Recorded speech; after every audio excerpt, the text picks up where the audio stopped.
Hello everyone, and welcome to you all.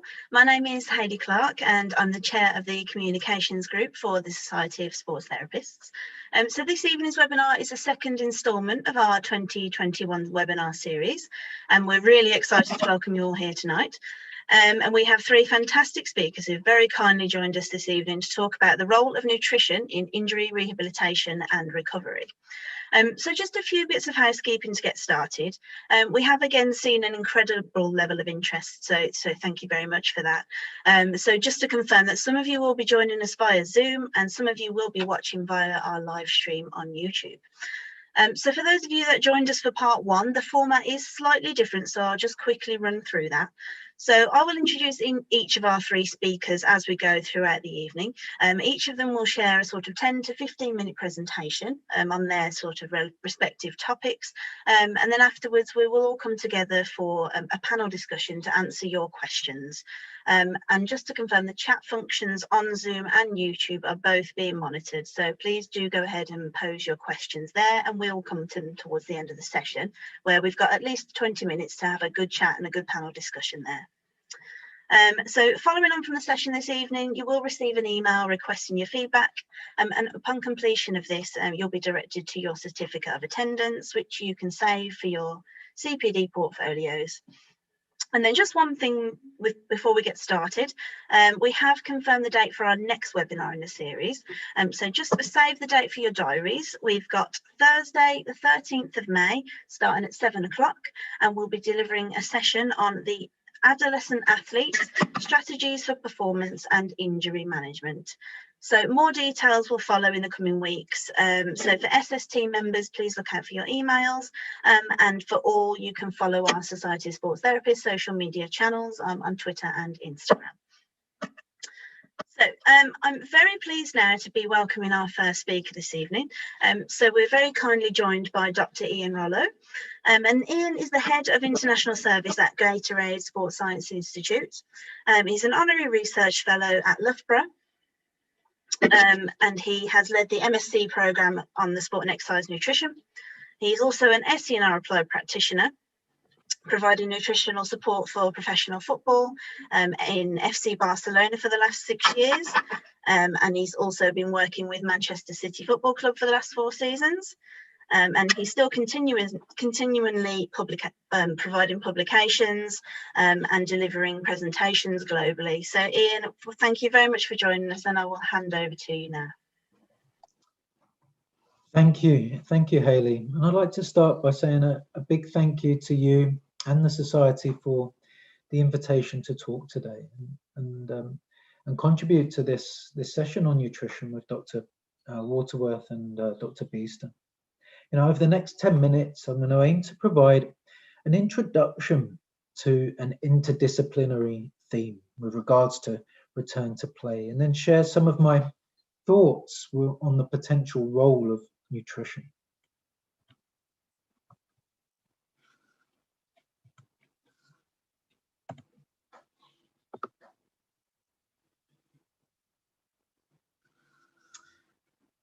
Hopefully my slide will advance. I'm not sure if that's just being slow on the internet. There we go. My invitation this evening comes off the back of a recent review that I led on the topic, which brought together a diverse group of experts with both research and applied experience in return to play. Now, originally it included multiple disciplines with regards to the integration, but following the review process, we distilled the concept to focus more on the integration of sports psychology and sports nutrition. So, as a brief introduction, we have Dr. James Carter, who's the director of the Gatorade Sports Science Institute, Professor Graham Close, with extensive experience in both research and applied practice, Dr. Xavi Yanguas, who's the first team medical doctor at Barcelona, Dr. Antonio Gomez, who's the first team fitness trainer at Barcelona, Dr. Daniel Medina, who was first team doctor at Barcelona and now with Washington Wizards in the NBA. We have Professor Joan Duda, who specializes in sports psychology, Dr. Donna Houlihan, who leads the Return to Play program at Manchester City Football Club, Dr. Sam Erith, who head of human performance, and Dr. Les Podlog, who specializes in research in psychology and return to play. Now, I make this introduction because, as a conservative estimate, these authors have over 100 years of experience between them on this topic. And what I'll do is after the seminar, I'll share this review with Hayley to distribute to all the members. Now, in addition to being a hugely talented group, all of these individuals had a key attribute, which, in my opinion, was key in its completion, and which is a growth mindset, as to acknowledge, and perhaps maybe due to their experience and their own limitations, and the value that others can bring into the process of rehabilitation. And basically, it's the recognition that no one has all the answers. So what is an interdisciplinary approach? Well, an interdisciplinary approach is understood to achieve outcomes that could not be achieved within the framework of a single discipline. Essentially, we are saying that two heads are better than one, maybe three better than two, and so on. And most would say that this is an intuitive assumption. But unfortunately, the clinical evidence that adopting an interdisciplinary approach is better than a single discipline alone is at the moment lacking.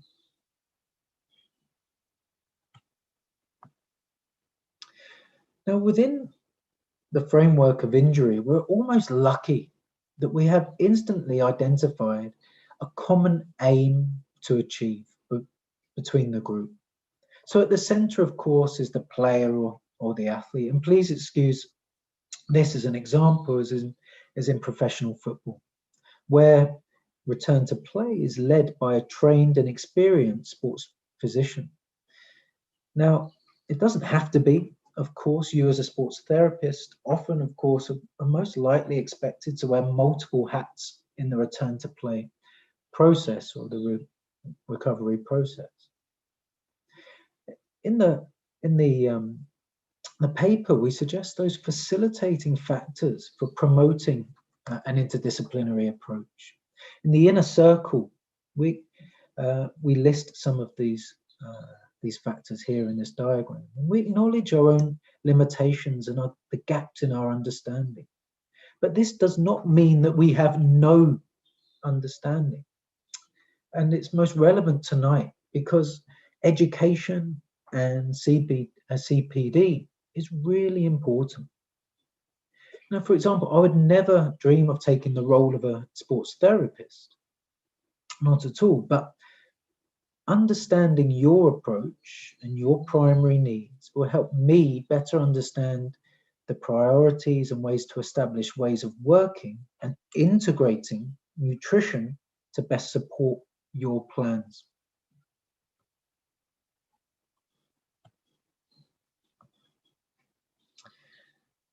So why is nutrition important? Well, we know that the body is in a constant state of flux. Different tissues in our body will turn over at different rates. And where there is breakdown and synthesis, it highlights the importance of nutrition to provide the substrates and building blocks for remodeling.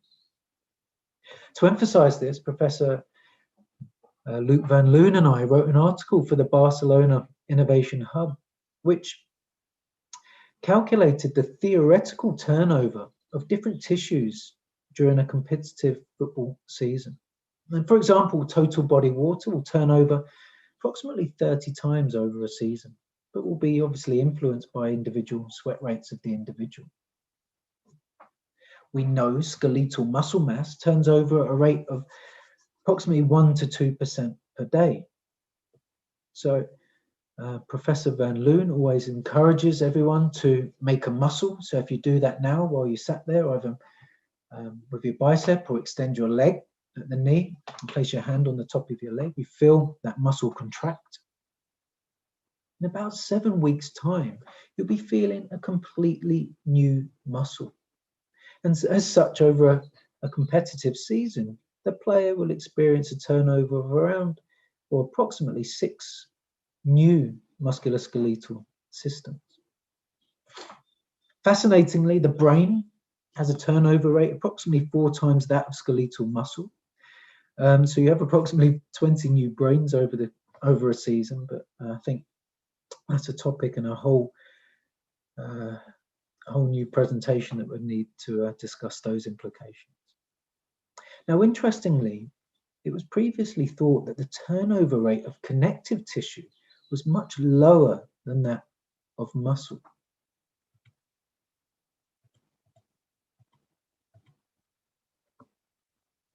But following our article, not long after our review, Professor van Loon's lab actually reported that connective tissue in the knee has a similar turnover rate to that of muscle.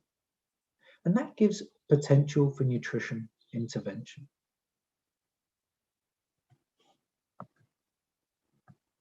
So in the paper I'll share with Hayley, we discuss these more in detail, but this slide attempts to summarize our current recommendations. Firstly, the daily energy intake should be modified based on the injury. And of note and watch out here is that there is significant reduction in calories, which is typically employed in an attempt to avoid accumulating body fat. However, we generally feel now that this approach is also attached to a significant loss in muscle mass. And so subsequently, it's easier to lose body fat than it is to reaccumulate the muscle. The hydration status should be monitored throughout the day and fluid consumed with meals and around the exercise occasion. Protein should be ingested regularly throughout the day. And we've done the research to show that protein ingested prior to sleep is effectively digested, absorbed, and used to build new skeletal muscle tissue. And then collagen is a protein which is rich in those amino acids which make up the connective tissues, glycine and proline, for example. And research suggests that ingesting approximately 15 grams of collagen 1 hour prior to exercise can enhance and speed the adaptive response. Other considerations are to ensure an adequate vitamin D status. Creatine loading can be used as a preoperative strategy or in response to muscle injury. And there is good evidence now, at least in female athletes, that the ingestion of omega-3 fatty acids can sensitize the muscle to anabolic stimulus and then help preserve muscle mass during injury.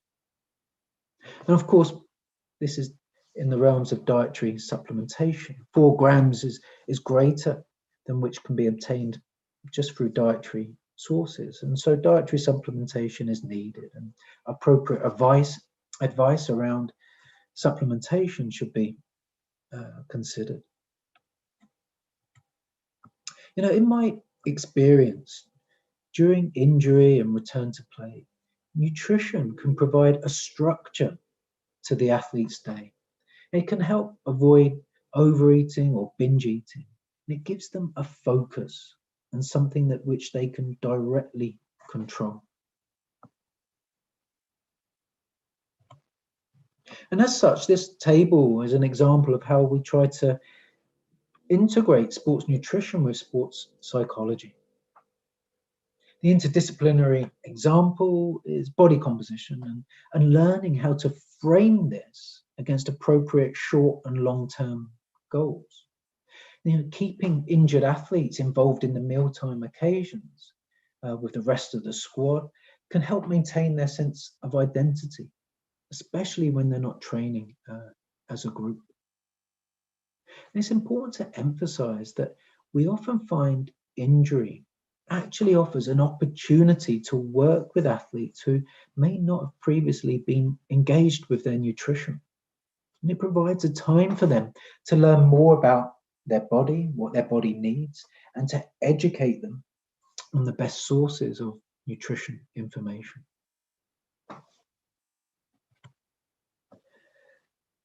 So thank you for your attention. I've tried to keep it succinct to allow plenty of time for discussion and questions. For short reviews on injury and topics related to many different topics in sports nutrition, you can access the Gatorade Sports Science Institute website and download free review articles in which we call Sports Science Exchange articles. And the details are here. And I'll forward all of the papers that I've discussed today to Hayley for distribution after the presentation.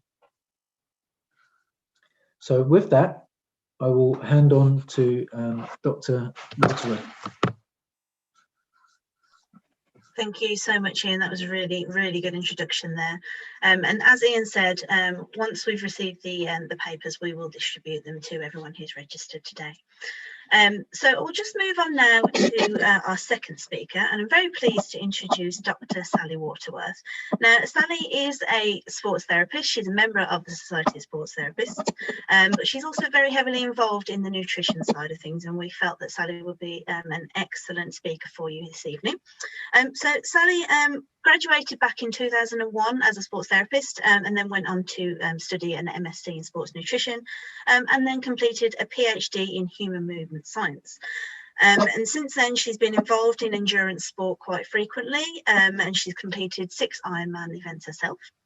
And also, Sally is also the current lead for the sports therapy program at the University of Essex. So welcome, Sally, and I will just let you take over from here. Thank you.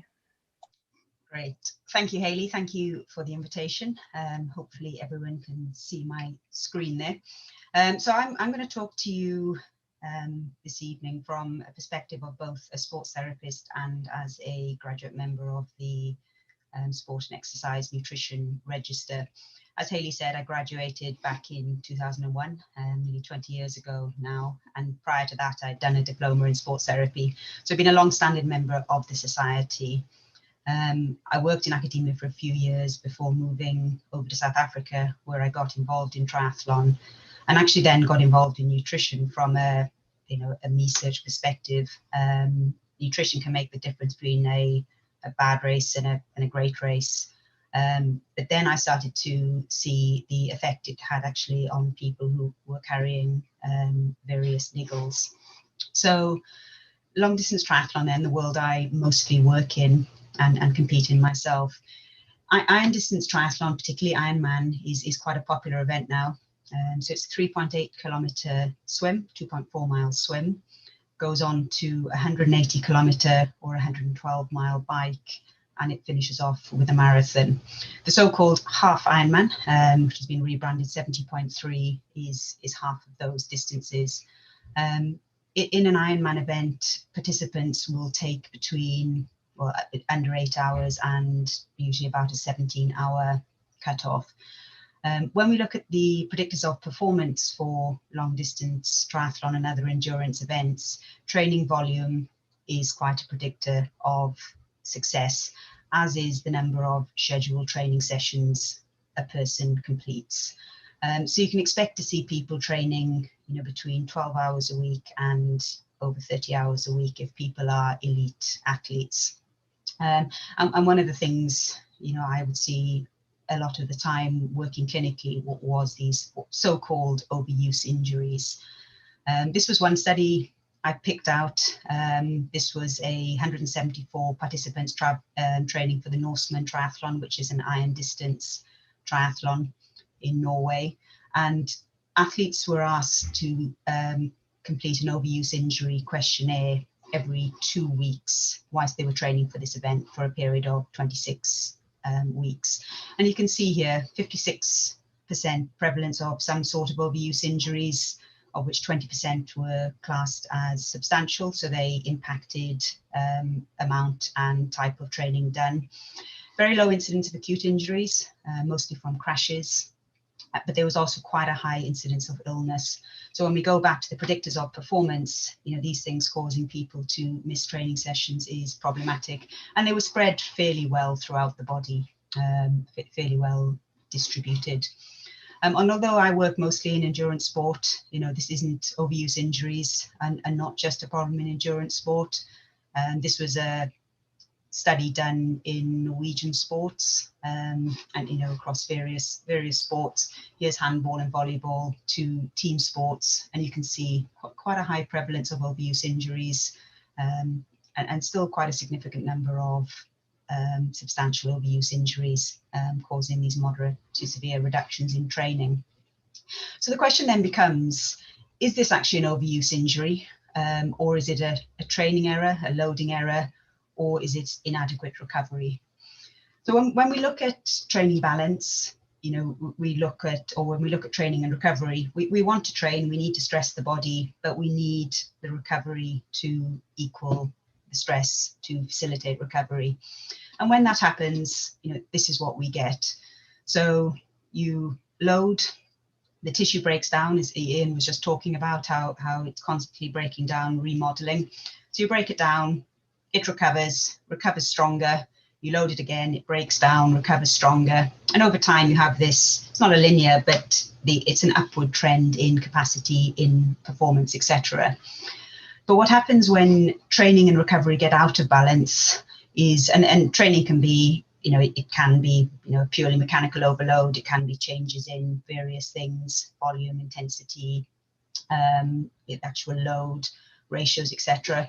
Or that recovery is just not sufficient to balance this out. We get this happening. So you get the load applied, tissues break down, they don't recover fully. So we don't get back to baseline. Load again, break down. And now what starts to happen is we get this decline.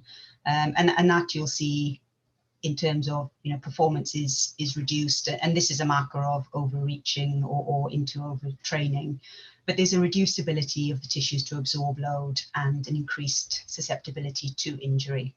So it's not always the load, it can be the recovery side of the balance, which is problematic. So when looking at the, either the prevention of these or the management, and a lot of endurance athletes will have sort of, chronic things they are managing in the run-ups to races, you're going to get, you'll know from your, sports therapist clinic that these athletes will present with an injury. It's kind of insidious. It started as a niggle, it's got worse, and they generally will come and see you because they now can't do what they want to do or the amount of training that they want to do. So with my sports therapist hat on then, when I'm assessing these individuals, it's tend to be looking, locally, looking at the knee, looking at the shoulder, hip, lower limb, and perhaps the kinetic chain, trying to figure out why is this structure or this joint, this tissue, why is this the weak link in the chain? And then from the purely sports therapist perspective, we're then looking at, well, the tissue load is exceeding the capacity. What do we need to do? So we can either reduce the load by modifying training volume, training frequency, training intensity, the modality, etc., or we can increase the capacity of the tissue to absorb the load. And that's, we had a webinar a few weeks ago on strength and conditioning. It might be training periodization. etc. But if you do one of these two things, you're presuming that the injury will recover, or there's a reduced risk of injury, but that doesn't always happen. So then putting on the nutritionist hat, I wear both, so working within my scope of practice here, it's looking at both. It's looking globally. So it's not necessarily focusing purely on the mechanics of the local area or the capacity of the tissue there. It's looking at training, adaptation, and recovery more generally. And what that looks like is, well, in effect, my big rocks are my little rocks. So the big rocks really of this are your training, and that's a whole webinar in itself. Nutrition, which is what we'll cover today, and what Ian started and Charlie will continue with, and then obviously sleep, which is another thing on its own. So really, these are the big things somebody can do to adapt, to get fitter and stronger and faster, which is the reason why people train. You see a lot of attention paid to various recovery modalities because they're fun, they're sexy, they're glamorous. But I'd encourage you to bring your athletes back to the big rocks of it. So from my point of view, then, when somebody's struggling with something that doesn't want to get better, the first thing I'm going to be looking at is the athlete meeting their daily energy requirements? So every day, we expend a certain amount of energy, which is comprised of different things. So the red blocks here are your resting metabolic rate, the basic cost of staying alive. Your heart needs to beat, diaphragm must contract, brain must function, all of these costs. You've got the thermic effect of feeding, which is the energy cost of digesting and absorbing food. You've got non-exercise activity thermogenesis, so the energy cost of just moving around outside of scheduled exercise. And then the yellow block is your physical activity. So a sedentary person obviously doesn't do any physical activity. A normal active person might do a little bit. Ultra endurance athletes can do quite a lot. And what happens when an athlete is not meeting their daily energy needs? They can enter something called a state of low energy availability. And this basically means that the body doesn't have enough energy left to support all of the physiological functions needed to maintain optimal health and to facilitate recovery. It's an equation, and it's calculated from the amount of energy somebody takes in, so how many calories you consume in a day. You take away the amount of energy you spend just exercising, and you divide it by your fat-free mass. So it gives us a relative number. And there's various thresholds for different groups. Adolescence is actually very high, and you'll probably cover that in the next webinar. But adolescents need to grow. So as well as supporting recovery, and training and life, they actually need to grow, which is very, very energy costly. Females need a bit more energy than males because our reproductive system is more costly. So these are becoming more and more established in the literature. There's a couple of different ways of getting to this state. It can be that you just don't eat enough. This can be intentional. People are trying to lose weight, or it can be unintentional, where athletes just don't realize how much energy they're expending and how many calories they need. So we meet the energy demands of the exercise, but there's not enough energy left over. This is imbalance, and it can be, just more training than the body can absorb calories for. And it tends to present, if this goes on for a long time, in a syndrome called relative energy deficiency in sport.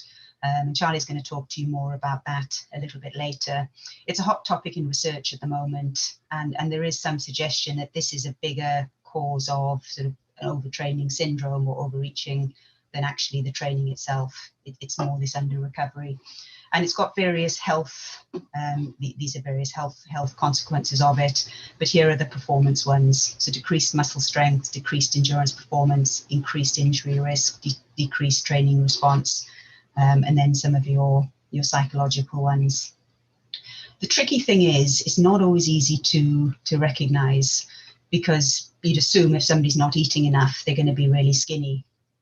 That isn't always the case. This was a study done by Dietz et al. In 2000, and they looked at gymnasts and runners, and this the axis has come off there, but this is energy balance. So over a 24-hour period, they measured hourly energy balance.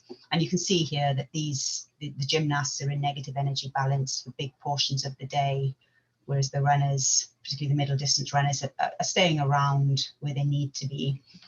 But the gymnasts had a higher percentage body fat. They were 17% body fat compared to 12% in the runners. So the body is evolutionary, it's in starvation mode, if you like. So it's trying to store. So you'll see this in athletes that come into your clinic where they've got these frequent illness or injury. It's taking longer to heal than you'd expect. They're tired, or they can't complete the therapeutic activities that you give them.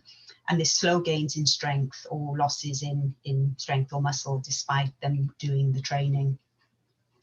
So there's just something to keep an eye out for. General recommendations, Ian just mentioned the structural component, the turnover. Analogy I like to use is your muscles are like a wall. So when you train, you damage bricks in the wall, you break it down, and then in order to rebuild the wall, you need energy, which is your little workmen, and you need protein, which is your bricks.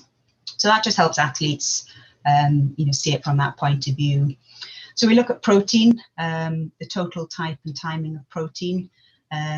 Ian talked about this, but when you eat protein, you come into positive nitrogen balance, positive protein synthesis, and then in between meals, it drops off and you enter this net protein loss. So eating 20 to 40 grams of protein every 3 to 4 hours keeps yourself in a net gain. And then these are the relative numbers over the course of a day, 1.6 to 2 grams of protein. High in essential amino acids, which is the type of the protein. Animal products have the highest quality. Plant products you can get it from, but you have to be a little bit more careful.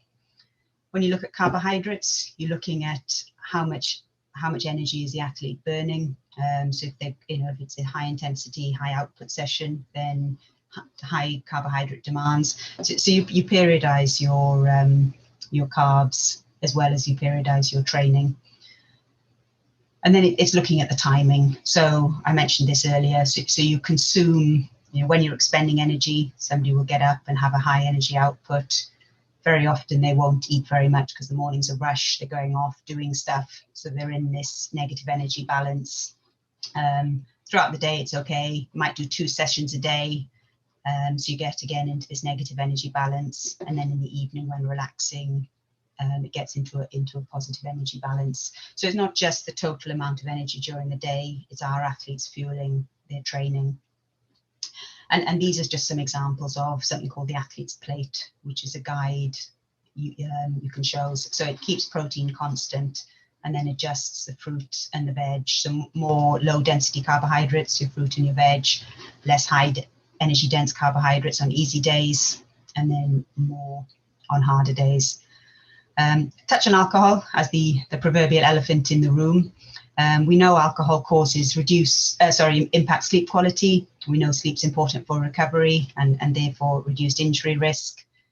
Protein synthesis reduces power and reduces glycogen synthesis. This is a tricky one because athletes will quite often train, do their weekend training, hard sessions, reward themselves with a few beers, and that can cumulatively have a problem. So summary then, what we're looking for people to get to the start line, let alone the finish line, is that they fuel their training and their recovery. So it's enough energy, it's protein, enough protein. So regular, every 3 to 4 hours, 20 to 40 grams of protein. So that's 3 eggs, a fillet of chicken, tin of fish, etc. Good quality protein, mostly whole food sources outside of training. Eating the rainbow, various colors of fruit and veg gives a spectrum of vitamins, and looking for adequate hydration. So just a brief summary of a few of the things to look for and a few just general recommendations that you can give. So I'll hand back to Hayley and then back to Charlie. Thank you, Sally. That was really, really helpful. And it was really good as well coming from a sports therapist, because obviously it's something that not every sports therapist is in tune with, or perhaps just needs a little bit more information on the area. So that's really helpful. Thank you very much for that. So now what I'm going to do is I'm just going to hand over to our third speaker, who is Charlie Beestone. And Charlie is a performance nutritionist and performance lifestyle coach. He's got over 5 years experience working in a variety of sports. He was the former academy nutritionist at Hartpury University Sport, and he's the current owner of CB Nutrition, which is his own consultancy business of providing nutrition support to athletes and the general population. So thank you very much, Charlie. I will hand over to you now. Brilliant. Thank you, Hayley. Hopefully you can see my slides. But a massive thank you to Hayley for the invitation and for the work to prepare this as well. So I was asked to do a case study on nutrition for injury, and there were multiple examples from multiple different MDTs that I could have used, but I thought probably best to pick one that was actually a real challenge for me as a practitioner and as an MDT, and then hopefully help you learn from some of my reflections on that case study. So some of the things that I would have liked to talk about, I had quite a lot to get through in 15 minutes to discuss RED-S and all of the implications and energy availability, and then the case study as well. But luckily we've had a fantastic primer from Sally on energy availability and some of the ramifications there. But I really just wanted to get across the importance of RED-S and how we can observe it in a practical environment rather than just from the literature. So for those of you that aren't quite as sure on energy availability and RED-S, it probably started with the female athlete triad more than 20 years ago now. So basically this idea that females that are active in sport are at risk of the female athlete triad, this combination of 3 conditions: low energy availability with or without an eating disorder, amenorrhea, the absence of a menstrual cycle or any sort of impairment of reproductive function, and osteoporosis, so the loss of bone mineral density. And athletes could exist anywhere on this spectrum. Obviously with the green triangle there, we've got optimal, and then anything suboptimal after that. Energy availability, as Sally's already mentioned, is dietary energy intake minus the energy expended in the particular metabolic demand of interest. So if we're looking at exercise physiology, energy availability is defined as dietary energy intake minus the energy expended in exercise. So it's the amount of dietary energy we have available to sustain physiological function after subtracting the energetic cost of exercise. And there again is the equation that we've already spoke about in the previous talk. Low energy availability. So Sally again presented some of those values in terms of the thresholds, particularly this threshold of 30 calories per kilogram of fat-free mass per day, which seems to be around about the threshold where reproductive function, bone formation, and some of the other physiological systems are impaired when energy demands aren't met. Prevalence of that in practice, there are some observational pieces of research that show that low energy availability is prevalent across a number of different sports, and the prevalence varies from 22% to 58%. And this is something that we see with eating disorders as well, in that prevalence is different across different sports. In both men and women, eating disorder prevalence is higher than in the general population. And the case study I have for you today is from a female university student. So if we look at prevalence of low energy availability in eating disorders, they are higher in athletes, they are higher in university students, and what we have is this perfect storm for low energy availability from university students that are participating in high level sport. The relative energy deficiency in sport, again reflecting, it's sort of a move from the female athlete triad in that it reflects that it doesn't have to involve disordered eating, it can involve male and disabled athletes as well, so it's not just female athletes, and that the symptoms can go beyond the loss of the menstrual cycle and bone health. So we can see here with the triad on the left hand side, there are a wide variety of different systems that are affected and different symptoms. For the sports therapist, it's really important to note that just 1 or 2 of these symptoms might be enough for you to see it as a red flag and potentially discuss within the MDT. And that's something I'll come on to shortly. But we don't need a full house of all of these symptoms or all of these effects before we start questioning RED-S. It might just be 1 or 2. So common ones may be repeated illness, immune function that is impaired, gastrointestinal, so athletes that seem to have gastrointestinal or digestive issues, and we might flag these up because we think it could be a micronutrient deficiency with the immune function, or it could be certain sensitivities to food. But what it actually might be is this low energy availability over time. Really important because the sports therapist more often than not will have more access to the athlete than the nutritionist. And because of that, you have a better relationship with the athlete, and these mental factors that may be affected in terms of mood, irritability, concentration, judgment, you may all see these in your athlete before the nutritionist does, because you know that person better. You know what baseline looks like, and you will then therefore see the impairment before a nutritionist. So knowing what these symptoms are, potentially having these printed out and having them in clinic or where you work is really good for you and the athlete to see all the effects of failing to meet energy requirements. Sally touched on the difficulties with energy availability. In practice, it's incredibly difficult. So we have these thresholds that we need to meet in order to have sufficient energy availability. How do we measure them? So energy intake is very difficult to measure in the field. It varies across days, as Sally presented, across weeks, across different cycles of training. And one particular issue when we look at the disordered eating and eating disorders in athletes is that those individuals are more likely to hide, mask, or not reveal certain elements of their dietary intake or their dietary behaviours. So when we do try and get that picture of what their energy intake is, it might not be the full picture.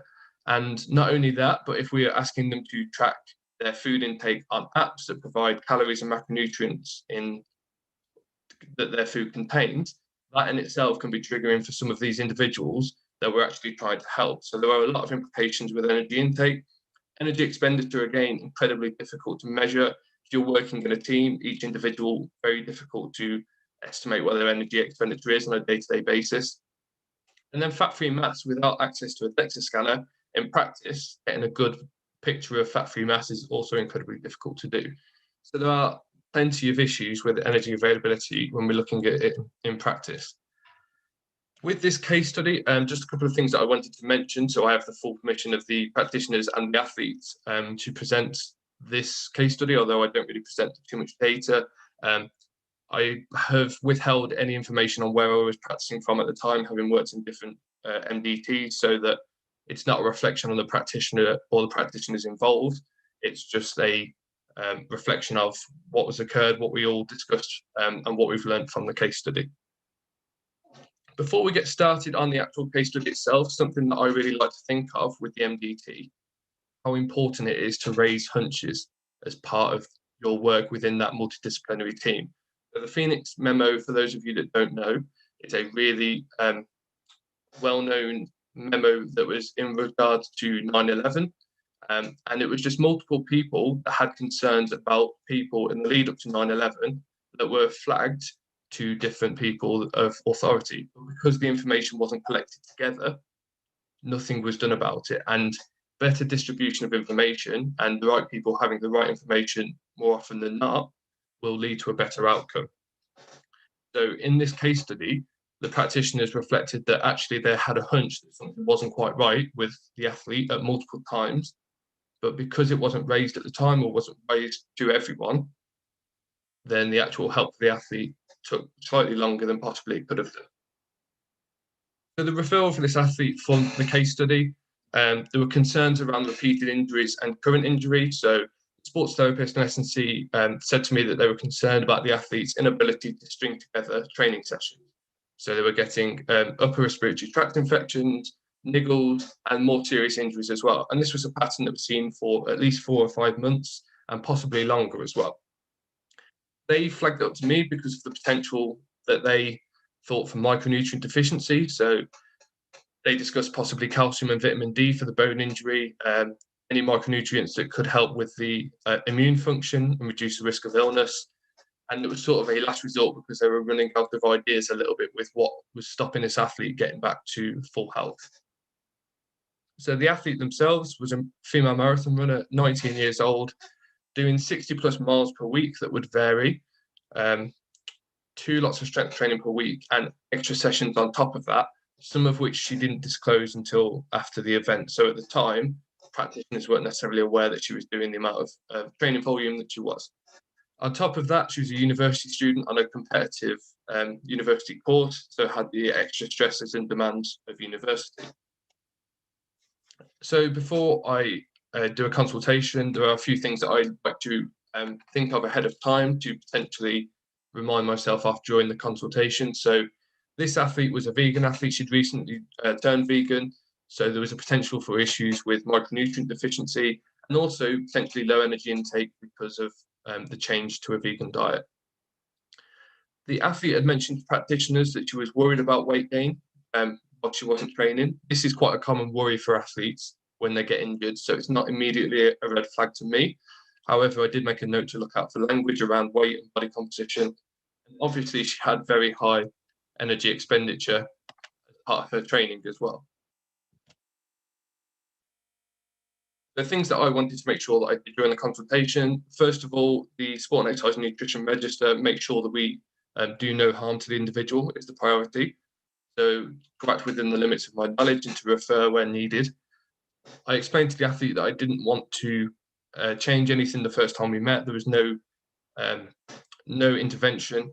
I just wanted to get to know that athlete. So as part of motivational interviewing, we aim to not try and persuade, inform, or change behavior straight away, but work with the athlete to help them change their behavior over time. So it was more about getting to know the athlete and understand them as a person. During that consultation, the athlete revealed that they had a history of stress fractures and stress responses despite only being 19 years old. They had fear of weight gain whilst injured, and not specific to their performance. They were worried about gaining body fat because of their body image and what they thought it meant for them. They had particular issues around gaining fat and hating themselves if they did put on weight or gain fat or showed any signs of the above. A particular red flag for me was worried about inability to burn calories whilst injured. So it wasn't just training from a adaptation perspective, training to improve performance. There was a real worry that if I can't move, I can't burn any calories. And it was quite clear that this individual was seeing training as a way of mediating weight and moderating their energy balance. So it wasn't being looked at from a performance perspective with this individual. They were looking at it purely from their body shape and body composition perspective. All of these things led for me to not be comfortable that this individual I was able to work with them, because to work with an eating disorder is outside of my scope of practice. So I referred them to a clinical psychologist. She was eventually diagnosed with other specified feeding or eating disorders, which is a diagnosis given to those that don't fit the criteria of anorexia nervosa or bulimia nervosa. And it became quite clear that she was going to be removed from sport for a period of time while she worked with the clinical psychologist on this area of her nutrition and indeed life. With eating disorders, it's a really difficult spectrum. If someone has a clinical eating disorder, then they can't be treated or worked with by a sports nutritionist unless they are a qualified dietitian or psychologist. Disordered eating is this really difficult middle ground where they don't have a diagnosis, but they show potential signs of one. And that's where we have to be really careful with how we work with an individual. And then obviously optimize nutrition on that left-hand side of the spectrum. It's important to note that people can move across the spectrum over time. When we look at disordered eating and low energy availability, they don't necessarily have to coexist. So low energy availability can be intentional, but it can be intentional to lose fat for performance. It doesn't have to be disordered. It can be because someone doesn't know that they're actually in low energy availability. So having worked at a college and university before, people will come into a program having not done much training and suddenly doing a lot of training and not understanding that they need to increase their energy intake to meet the demands of their training. So low energy availability can occur without disordered eating, but it makes sense that the combination of the two does happen quite frequently, and that disordered eating and eating disorders are a common cause of low energy availability in athletes. Before we move on to the next slide, we're going to talk about some of the language that was used around this athlete, and that's not to criticise the practitioners or to call anyone out for the language they use, but it's to highlight how what might seem like useful advice and good communication with the athlete could actually be triggering for some individuals with low energy availability. There were a couple of things that the athlete mentioned to me that were said to her by different practitioners. So I remember when I got injured, I was really worried about putting weight on too. I had to rein it in. It's very clear that that is an empathetic message from someone that's actually trying to help and trying to relate to the athlete. However, this can be reinforcing that message that they need to watch what they eat and they need to moderate their weight to someone that's got issues with their food or disordered eating and relationship with food. It's quite clear that that could be quite triggering. I ended up binging on a whole packet of chocolate digestives. Again, that's an attempt to share a story and trying to relate to the athlete. But words like binging can be really triggering to someone with disordered eating and eating disorders, because binging again can be a clinical term in itself.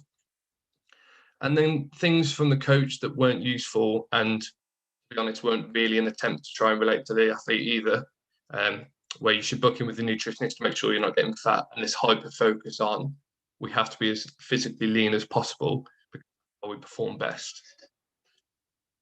My reflection on this case study was we got the correct outcome in terms of the diagnosis and the work that the athlete was able to do with a clinical psychologist to return to sport.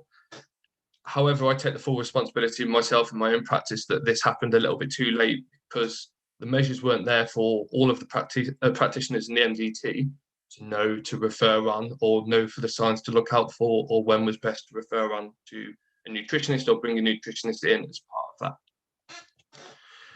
As a result of that, we changed education. Coaches and practitioners that were unaware of RED-S, the inputs and outputs, were educated, and we put on sessions to help them. More work was done to involve nutrition support earlier in the rehab process, and to raise any concerns about athlete nutrition, regardless of the type of injury or whether it's a concern about eating behaviour or their actual eating in itself. And I changed my athlete-focused interventions, so workshops discussed the negative effects of underfueling and RED-S for health and performance, and attempted to provide an environment where athletes were happy to talk about their eating behaviour and their eating habits, and to promote that healthy attitude towards fueling for training and competition. So my take-home messages from this talk: be part of the Sudoku puzzle. So as an MDT team, we all need to have the whole picture in order to solve a puzzle. So if I was to give you a Sudoku puzzle, but I'm going to cut out all 9 squares and give them out individually to people, it's impossible to fill that Sudoku puzzle because you don't have the whole picture. We need the big picture in order to be able to solve the puzzle. Early integration of nutrition support is key. I'm sure as a nutritionist, I'm not on my own in saying that I'd rather say to someone, I don't think this is a huge concern, or they just need a few resources or a bit of education on the things to be doing around this session, rather than finding out a few months later and not having had input, and this athlete actually could have had help a lot earlier. So something I highly recommend is that if you don't have a nutritionist on staff in the teams or your clinics, have a network of those that you can refer out to for individuals that you think might require that nutrition support. This sort of Occam's razor idea, where the simplest solution or result from something is generally the most accurate. So we could be looking at micronutrient deficiencies and the really complex stuff in certain areas, but energy intake should be the first thing that we look at, because it's generally the biggest cause of this sort of problem. Our language around food and attitudes to food and body composition are incredibly important, and sometimes we don't even realise it. And even in my practice, I have to be really mindful, particularly around college and university students, how we talk about food, preventing dichotomous speaking about food as good or bad, and just being really careful about the environment that we create around someone's eating behaviour, because it can have such a huge impact on the athlete. I've included the BEAT logo at the bottom there, so if anyone's got any concerns or wants more information on eating disorders, then please check that out. And I'm happy to answer any other questions within my scope of practice. But that's everything for me. Thank you very much for listening. Thank you very much, Charlie. That was a really, really great talk. So now we've got some time for our panel discussion. So we've got a good 15-20 minutes left, so that we can get through a lot of your questions today. So please, if you haven't already, please go ahead and post your questions on either the Zoom chat or the YouTube chat, and we'll be looking through those and asking some questions to our panelists now. we've got a couple of topics to start off with, because we've had a couple of questions come in. The general topic of plant-based diets, vegetarian diets, and vegan diets, that's come up as a query, really. One of the queries was around injury supplementation when it comes to vegetarian and vegan diets, and also, do you know of any studies to show recovery can be better with a plant-based diet? So those are sort of the two questions in that topic that's come up so far. So if I just start by, I'll just start with you, Ian, because we haven't heard from you in a little while now. So have you got any thoughts on that? Yeah, good questions. Thank you, Hayley.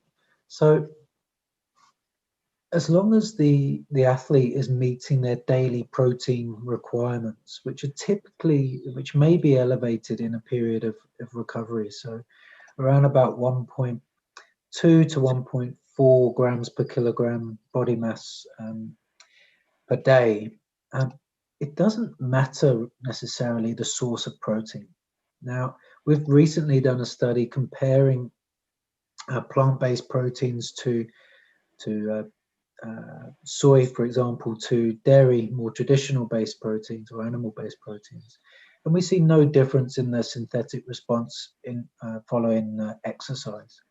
And so with regards to recovery, and as you're advising your clients to recover well post any kind of rehabilitation exercise, as long as they're getting the sufficient quantity of protein, it really doesn't matter the source. So plant-based proteins are as effective as more traditional dairy-based proteins.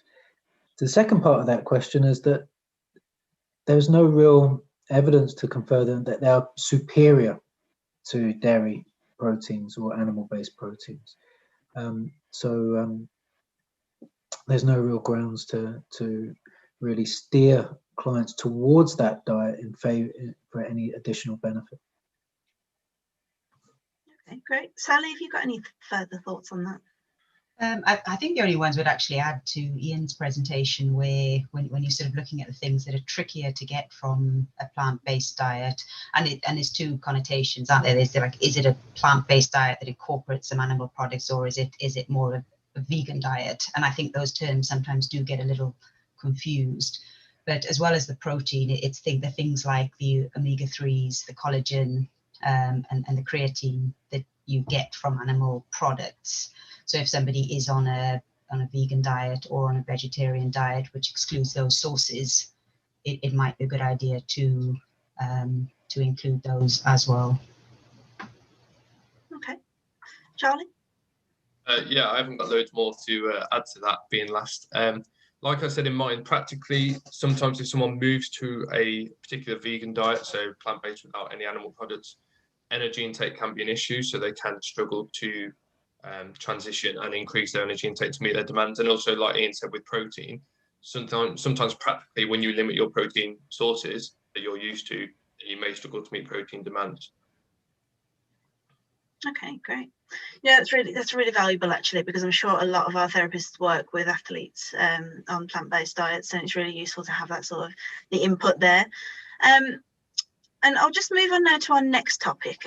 So Charlie, I'm going to come to you because you sort of focused on it quite a little bit. It is around eating disorders, but it's more to do with, and Sally, you'll probably be able to chip in here as well. But so as a sports therapist, and you are seeing a client or an athlete, if you are suspecting an eating disorder such as anorexia, what would your sort of approach be to that? Because as you've said, we need to be looking to refer and choose the right pathways for referral. But we've sort of spotted the signs that we think might be a bit sort of suspicious. What would your suggestion be on that front? Yeah, it's a great question, and it's a very difficult question actually. So the charity that I mentioned, B, are very good in terms of information, both for having that conversation with the individual around their eating behavior and your concerns with their eating behavior, and also where to look to refer as well. The referral process, again, even as a performance nutritionist, is very difficult because of like NHS versus private care and who to refer to and things like that. And we all know the mental health waiting lists and the eating disorder waiting lists on the NHS are incredibly long, and it's a very difficult process. And a lot of people have heard some sort of horror stories as well around people that have been turned away by GPs and things like that. But the best we can do is give them the charities and the people that have the knowledge that can help them, and tell them to go and see their GP, and then hope that they do get that support further down the chain from us. Yeah. Okay, and that's great. And as I said, I think the charities that you mentioned would be a really great resource for us to have a look at as therapists as well, just to keep sort of abreast of all the information that is available. And Sally, I don't know whether you may potentially have come across this, or as a therapist, have you sort of dealt with sort of keeping the trust of the client? So say, for example, if they're slightly younger, or just in general, really, but in terms of, you know, that's your priority really, is you want to keep that trust in the relationship with them, so you don't want to tamper that. Is that something you've come across or at all? Not directly. I think most of the ones I've come across, or very often, has been unintentional, you know, so people and not fueling properly just because they don't realize the amount of energy they need to consume, or it's just rushing time, it's not a priority. The trusting is difficult, and so often, you know, there's such a association of lightness with speed in endurance sport, so people think leaner is better. I think it can start with education, and it depends whether it's just purely a mental health disorder, or, you know, or whether it's grounded in fact. So it's a difficult one. I don't have a better answer than Charlie. I think it's trying to highlight it, trying to signpost, working with parents. When I've worked with younger athletes, I often have, you know, conversations with parents if I need to. Often with the athlete there, it's not a secret. Yeah. But yeah, okay. No straight answer, unfortunately. Yeah. Ian, is that something you've come across in your practice as well? I think I'd just like to add on to what Sally alluded to, but, you know, injury's complex, right? It's not going to be down to one factor or another, and of course, it can be down. You know, unfortunately, injuries are part of participation in sport, especially contact sports, and if we get the loading right and training, for example. And yes, we understand that nutrition can influence the risk of injury, right? So I think we should, just to encourage the solid take-home messages for your therapists, is that, you know, just be aware of those groups probably most at risk of being in negative energy balance, and then just make sure the athlete is fueling appropriately for exercise and engaging in appropriate recovery strategies, and that will help reduce the risk of injury overall. Yeah.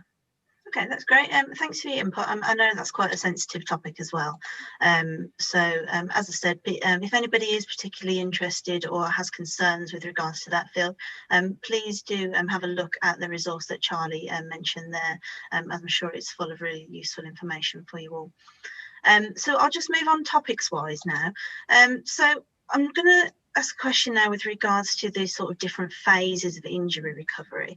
And this is going to be just an open question, so feel free to whoever wants to chip in first. But are there any sort of nutritional factors that we as therapists should be looking to consider at various phases of rehab and recovery? So obviously, you know, your inflammatory phase at the start, is there anything we need to be more concerned about there compared to when we start moving through our recovery phases?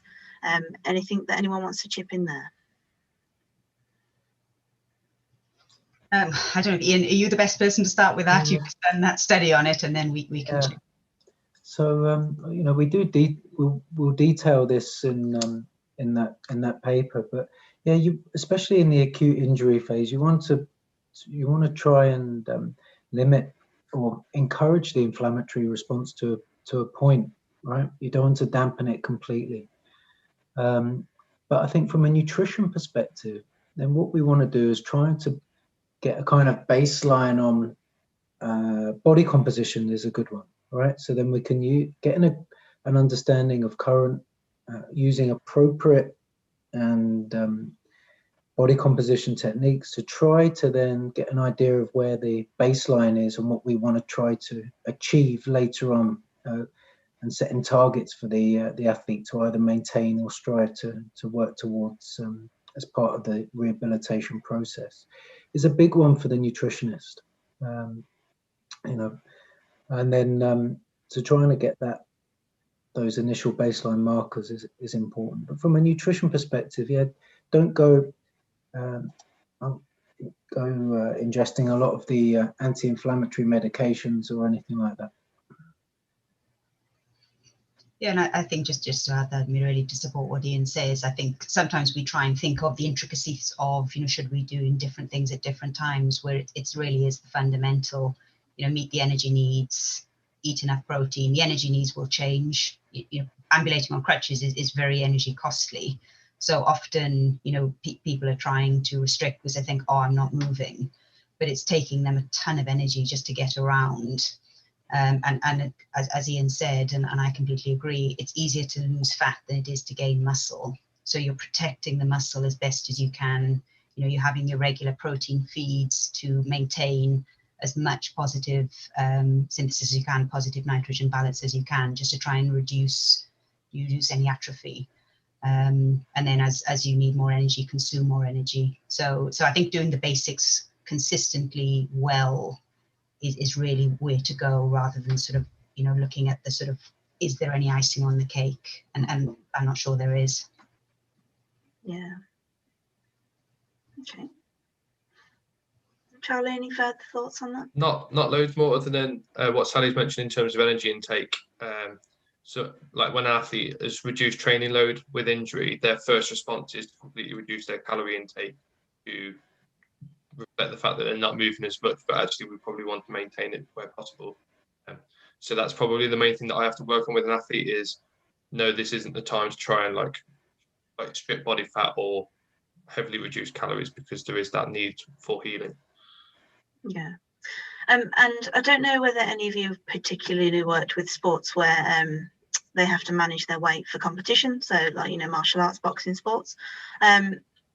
Do you think that's an issue there as well? Have you noticed that that's more of an issue? So, say if you've got a boxer or another form of martial art where they're trying to drop their weight before competition, but they've been struggling with injury. Have you come across that as a difficult situation? I've worked in combat sports, but we're lucky in those sports in which we can periodize the nutrition. So these guys don't need to perform week in, week out. Right, so we can really periodize the nutrition as well as the training to peak for certain events or tournaments throughout the year. So no, it doesn't tend to be such an issue with those guys, in my experience. And I think that the low energy availability, there's so the guys at Liverpool, John Moores, have done some work on this. And it seems to be a factor, or the symptoms of RED seem to be a factor of, the duration of the energy deficit or the depth of it. So with the fighters, it's a short period. They're in their camps. So you do get some negative connotations, but perhaps, that don't result in these types of injuries. And then they spring back upwards to a more healthy, robust weight. Yeah, and there's a lot more safeguarding now trying to be put in place for these athletes to follow appropriate dehydration, rehydration guidelines to avoid excessive hypohydration and leading into competition. So, and that's where the support of an appropriately trained sports nutritionist through the SENR is advised. I think having the only time where that's a concern is in those amateur sports where there's not that appropriate care and attention taken. So I've worked previously in strength sports, so powerlifting, Olympic weightlifting, strongman, where niggles are quite common because of the work they're doing.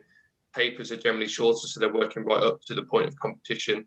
And trying to manage those energy requirements and balance weight is difficult, and I don't think there's any perfect way of doing that other than if they don't make weight, then they don't compete. So for them, sometimes there's that trade-off with performance, and they say, well, I'd rather get to competition at weight and I know I'm not going to perform optimally because I have this niggle. And that's sometimes it's their decision, and you leave it in their hands and say, okay, we'll make weight, knowing that you might not have healed properly, and then it's your responsibility to manage that as the individual. Again, we're doing our best to not cause any harm to them or bring any harm, and we're helping them make weight safely, which is probably the biggest issue for their health. And then anything musculoskeletal is their responsibility, really. Yeah, I mean, I think that's just a general sort of challenge as a therapist, really, isn't it? That concept of injury versus performance. So yeah, I think we're all very much accustomed to that, and it's nice to see, as in a way, it's nice to see how your perspective of it as a nutritionist is, because it's good to see the two sort of points of view there. So thank you for that. I'm just going to move on topics wise, and I'm sure you're probably used to the buzzword now of microbiomes. So I know it's quite a big topic in the nutrition world. So we've just got a couple of questions on that. And one of the questions is more about how would you best harness interventions to target the gut microbiome?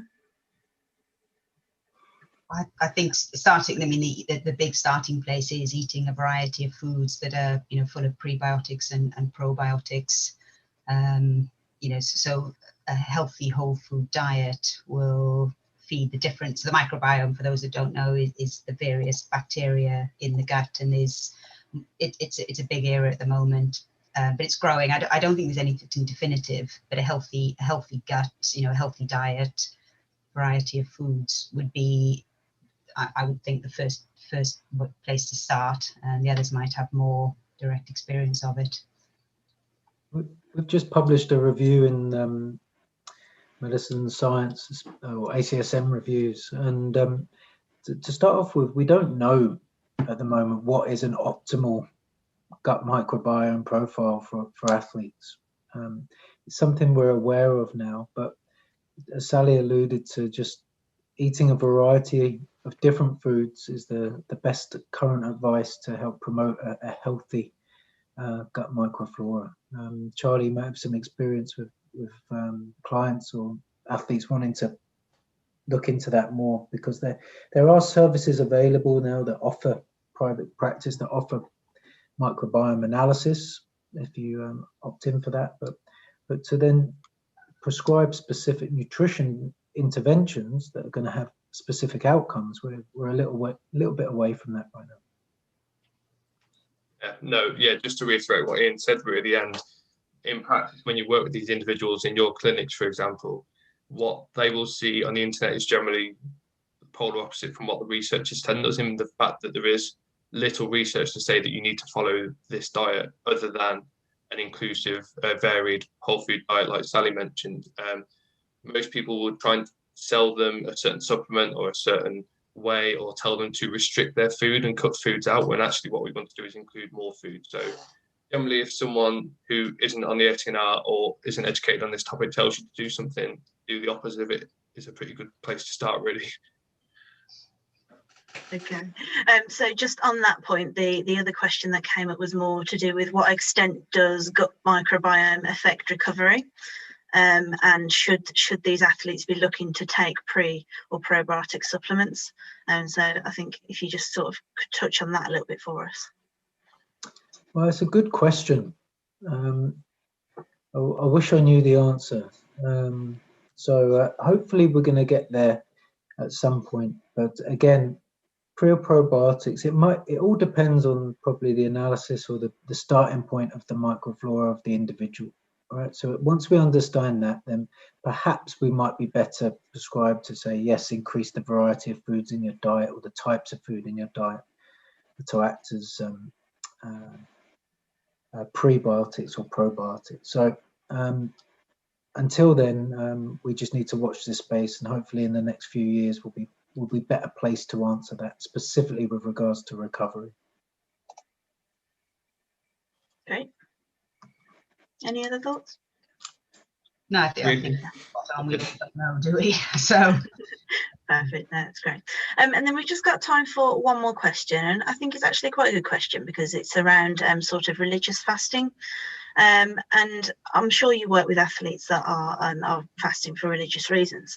Do you think that that has an impact in terms of sort of, you know, what advice would we be giving to injured athletes that are perhaps going through this period of fasting, is what I'm trying to get at there.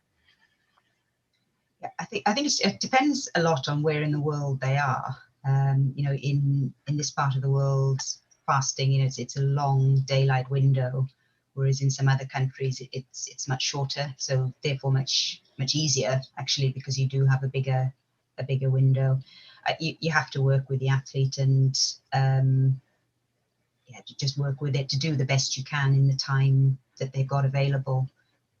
Really, so you know, you plan and you plan the eating windows, and you plan the eating food, so they can get in, you know, adhering to what we can in terms of nutrients, protein, etc. But accepting that training quality. I've trained people for Ironman whilst they've had fasting in the middle of it, and it's also adapting the training and realizing perhaps your recovery will not be as optimal depending on where you train and where you can fuel either side of it. Would be my experience. Okay. So just in terms of that, so say for example, you're basically trying to say that in the time frame windows that they are able to consume the foods, it should just be looking at consuming the you know, the most optimal foods. Is that kind of where we're at? Yeah, it is a time where if your eating window is short and you have got a high energy expenditure, where sometimes you deviate from the so-called healthy bulky foods just because it's difficult to get down enough quantity. You know, so you might come for your slightly more energy dense choices, but you're still looking at protein. You might be looking at seeing where you can train, you know, where you can refuel afterwards, or you can fuel up before, whether you can fuel during, so you're not ending as depleted. So it would be something I would, you know, chat to somebody about if you don't, you know, if you're doing it and you're struggling with it, chat to a nutritionist and just get some general guidance, really, I would say, for that. Perfect. Okay, well, that's absolutely fantastic. Thank you all so much for all of your expert information that you shared with us tonight. And I think it was a really great panel discussion there. So that's just basically it for tonight. Thank you to all who watched and asked obviously some fantastic questions there. We're looking forward to our next one, which again, just to reiterate, is on Thursday, the 13th of May at 7 p.m. and it will be all about the adolescent athlete, strategies for performance and injury management. Hopefully you will all be able to join us then. And once again, thank you very much, and we will see you soon. Take care. Bye-bye. Thank you. Yeah.